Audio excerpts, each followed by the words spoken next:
반갑습니다. 월요일 새벽 예배입니다. 다 함께 사도신경으로 우리의 믿음을 고백합니다. 전능하사 천지를 만드신 하나님 아버지를 내가 믿사오며 그 외아들 우리 주 예수 그리스도를 믿사오니 이는 성령으로 잉태하사 동정녀 마리아에게 나시고 본디오 빌라도에게 고난을 받으사 십자가에 못 박혀 죽으시고 장사한 지 사흘 만에 죽은 자 가운데서 다시 살아나시며 하늘에 오르사 전능하신 하나님 우편에 앉아 계시다가 저리로서 산 자와 죽은 자를 심판하러 오시리라. 성령을 믿사오며 거룩한 공예와 성도가 설교통하는 것과 죄를 사하여 주시는 것과 몸이 다시 사는 것과 영원히 사는 것을 믿사옵나이다. 아멘. 우리 다 함께 301장 찬송 부르겠습니다. 지금까지 지내온 것 301장 같이 찬송 부르겠습니다. 지금까지 지내온 것 주의 크신 은혜라. 한이 없는 주의 사랑 어찌 이루 말하랴. 자나깨나 주의 손이 항상 살펴주시고 모든 일을 주 안에서 형통하게 하시네. 몸도 맘도 연약하나 세임받아 살았네. 물 붓듯이 부으시는 주의 은혜 족하다. 사랑 없는 거리에나 험한 산길에 맬 때 주의 손을 굳게 잡고 찬송하며 가리라. 주님 다시 배올 날이 날로 다가와 무거운 짐 주께 맡겨 벗을 날도 멀지 않네. 나를 위해 예비하신 고향 집에 돌아가 아버지의 품 안에서 영원토록 살리라. 기도하겠습니다. 하나님의 은혜가 오늘도 주의 은혜의 자리로 저희를 부르셨습니다. 하나님의 크신 은혜에 감사드리며 저희의 삶이 믿음으로 살아가기를 소망합니다. 오늘도 믿음을 허락하여 주시고 하나님만을 의지하며 나아가는 복된 심령의 길이 되게 하여 주시옵소서. 성령 하나님, 저희와 함께 하실 때 우리를 인도하여 주시고 믿음의 길을 향하여 순종하며 나아가도록 우리를 도와 주시옵소서. 오늘도 이 예배 가운데 함께 하시기를 소원하고 예수님의 이름으로 기도드립니다. 아멘. 오늘 말씀은 에베소서 4장 1절과 2절 두 절의 말씀입니다. 에베소서 4장으로 넘어갑니다. 1절과 2절 두 절의 말씀입니다. 제가 읽겠습니다. 그러므로 주 안에서 갇힌 내가 너희를 권하노니 너희가 부르심을 받은 일에 합당하게 행하여 모든 겸손과 온유로 하고 오래 참음으로 사랑 가운데서 서로 용납하고. 아멘. 자, 에베소서는 1장부터 3장까지가 예수의 십자가로 이루어진 구원이 과연 무엇인가에 대해서 말씀하고 있습니다. 그러면서 이제 4장으로 넘어오면서 구체적으로 신앙의 삶을 어떻게 살아야 될지에 대한 실천적인 내용을 담고 있습니다.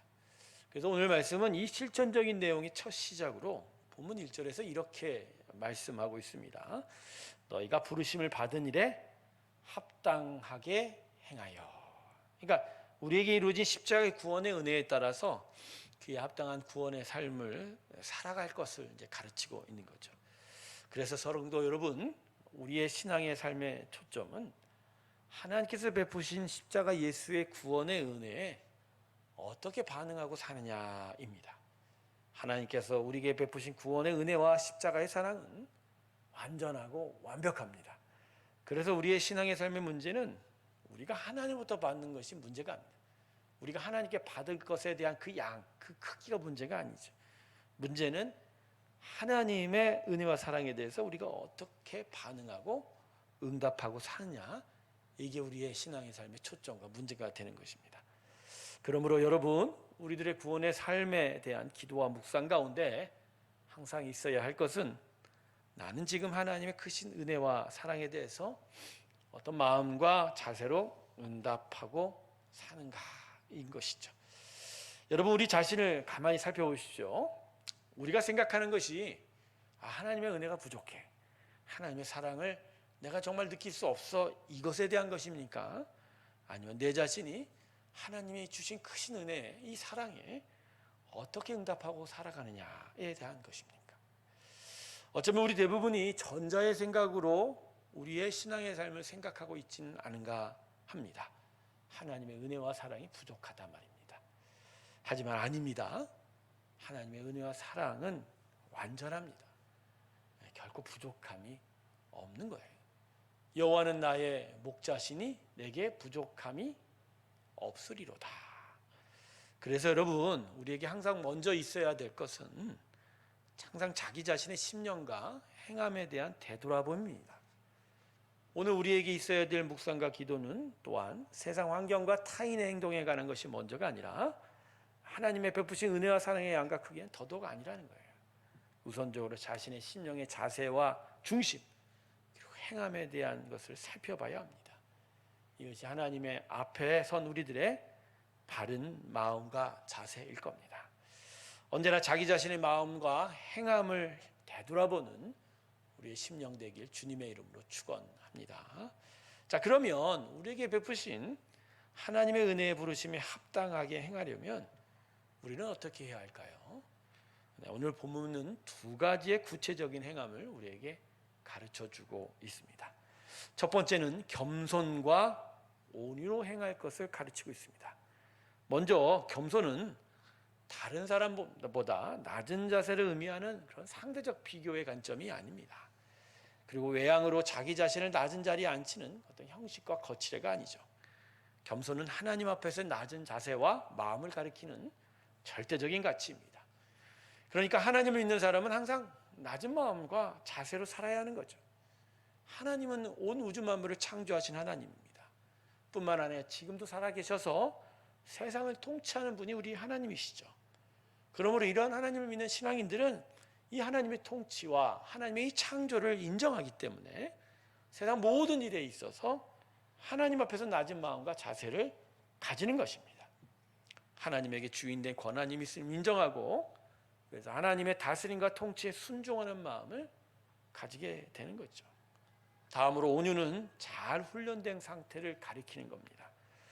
우리가 흔히 생각하듯이 성경이 가르치는 온유는 부드러움과 친절을 의미하는 것이 아닙니다. 즉 하나님 말씀에 대한 순종을 지속적으로 끝까지 유지할 수 있는 힘을 이 성경은 온유라고 하는 거예요. 그래서 온유는 사람 사이의 관계가 아니라 하나님에 대한 순종의 지속성입니다. 그래서 여러분, 겸손과 온유가 같이 붙어 다녀요. 하나님 앞에서 항상 낮은 마음과 자세를 임하면 하나님의 그 주인 되신과 다스림에 순종하는 것이 겸손이라면 온유는 그 겸손을 끝까지 지속하는 힘이 되는 것이죠. 그런데 바울은 오늘 말씀에서 겸손과 온유를 하나님 앞에서의 덕목으로만 가르치고 있지 않습니다. 오히려 오늘 말씀의 문맥을 보면 타인에 대한 행함의 의미가 더 강해요. 즉 타인에 대해서 겸손과 온유함으로 행하라는 거죠. 자, 그러면 타인에 대한 겸손과 온유는 어떤 의미인가요? 먼저 하나님 앞에 겸손한 사람은 타인에게도 동일한 자세로 유지합니다. 하나님의 주인 되심과 다스림을 인정하기에 하나님 은혜 안에서 타인에 대해서도 결코 높은 자세를 유지하지 않는, 높은 자세를 자기가 주장하지 않는다는 거죠. 내가 타인보다 강하고 부유하거를 떠나서 하나님 앞에서 언제나 겸손하게 이 타인 앞에서도 겸손할 수가 있는 거죠. 온유도 마찬가지입니다. 하나님 말씀에 순종하는 힘을 가졌기에 타인에 대해서 항상 친절하고 겸손한 마음으로 대할 수가 있는 것이죠. 자, 두 번째로 오래 참음으로 사랑하고 용납할 것을 가르치고 있습니다. 이 가르침의 초점은 오래 참음입니다. 타락한 사람의 본성에 있어서 사랑과 용서, 용납은 참으로 힘든 덕목입니다. 타락한 사람의 본성은요, 자기 자신에 대한 사랑이 너무 강한 것이기 때문에 남을 위해서 자기가 손해본다는 게 이게 거의 불가능한 겁니다. 한두어 번은 할 수가 있겠지만 계속해서 손해보며 사랑하고 용서하고 용납하는 것이 이 타락한 일반적인 사람의 마음으로는 할 수가 없는 거예요. 그래서 예수의 십자가의 은혜와 사랑으로 하나님을 사랑하기 시작하고, 그래서 타인을 사랑하게 되어도 이 사랑의 힘이 처음부터 꾸준하게 나타나기가 어려운 거게 된 거죠. 그래서 하나님께서 우리에게 오래 참음을 훈련하도록 하십니다. 지난 주일에도 말씀을 드렸지만 사랑과 용서와 용납을 끝까지 지켜낼 수 있는 힘, 이걸 통해서 끝까지 하나님의 사랑을 본받고 또 그 사랑을 이어갈 수 있는 그런 일들을 이루어가게 되는 거죠. 그러므로 성도 여러분, 오래 참음은 우리 신앙생활에서 매우 중요한 덕목입니다. 우리 안에 자리 잡기 시작한 하나님의 은혜와 믿음, 그 사랑이 그 진가를 드러내기 위해서는 우리에게 오래 참음이 있어야 하는 것이죠. 한 인생의 신앙의 여정 가운데 결국은 이 오래 참음이 그 인생의 신앙의 삶의 결론에 결정적인 관건이 됩니다. 그 시작은 분명하나 그 끝이 분명하지 않은 이유는 이 오래 참음이 없기 때문이라는 것을 마음에 기억하시기를 원합니다.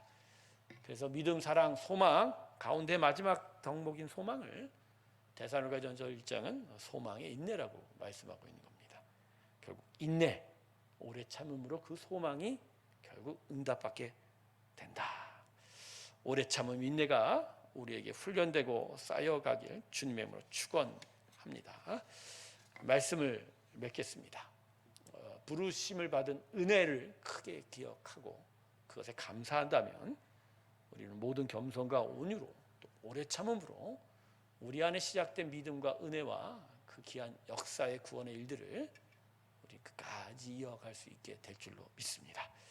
하나님의 부르심에 합당하게 행하여 나아가는 우리들의 신앙의 삶이 되길 주님의 이름으로 축원합니다. 기도하겠습니다. 하나님이 주신 은혜에 크게 감사하며 그 은혜가 나를 이끌어가는 대로 살아가는 은혜의 삶이 있게 하여 주시옵소서. 규칙도 아니고 율법도 아니고 내가 무엇을 지켜서 무엇을 이루려 함도 아닌 내게 주신 은혜가 너무 커서 그 은혜대로 살아가기를 저희는 소망합니다. 오늘 이 말씀 우리에게 기억되게 하여 주시고 겸손과 온유와 무엇보다 인내함이 우리에게 있게 하여 주셔서 우리 안에 시작된 하나님의 구원의 크신 은혜의 역사가 끝까지 열매 맺을 수 있게 도와주시옵소서. 한 주간의 삶을 시작하면서 우리 환우들을 되돌아봅니다. 하나님, 우리들의 환우를 기억하여 주시고 저들이 이번 한 주간도 더욱더 힘차게 투병할 수 있도록 세임 허락하여 주시고 낙심하지 않도록 하나님 그들의 마음에 용기 주셔서 끝까지 주님과 동행하는 귀한 일들 허락하여 주시옵소서. 돌보는 가족에게도 힘 주셔서 끝까지 이 모든 일을 감당할 수 있도록 그 마음을 위로하여 주시옵소서. 하나님의 성도들의 삶의 터전에도 함께 하시고 지켜주시고 함께 하시고 또 공급하시고 또 하나님의 크신 은혜의 일들을 이루어 주시기를 소망합니다. 하나님의 만나와 매출하게 축복이 함께하게 주셔서 믿음의 귀한 승리를 이루어갈 수 있도록 저들을 붙잡아 주시옵소서. 한 주간의 교회의 모든 사역에 함께 하실 때 특별히 10월 22일 날 예정된 우리 천사 바제회를 기억하여 주시고 친구와 지인을 초청하여 하나님의 천국잔치를 함께 나누며 하나님의 귀한 은혜와 선행들을 함께 나누어가는 기쁨의 시간 되게 하여 주시옵소서. 한 주간 교회가 더욱더 믿음의 반석 위에 세워지게 하여 주시고 성령의 크신 충만함 가운데 있게 하여 주시옵소서. 이제는 우리 주 예수 그리스도의 은혜와 하나님 아버지의 사랑과 성령의 교통하심이 하나님의 은혜 안에 복음에 합당하게 살기를 주 앞에 고백하며 나서는 하나님의 귀한 성도들과 그들의 삶의 모든 터전들 위해 그리고 한우들 위해 영원토록 함께 하시기를 간절히 축원하옵나이다. 아멘.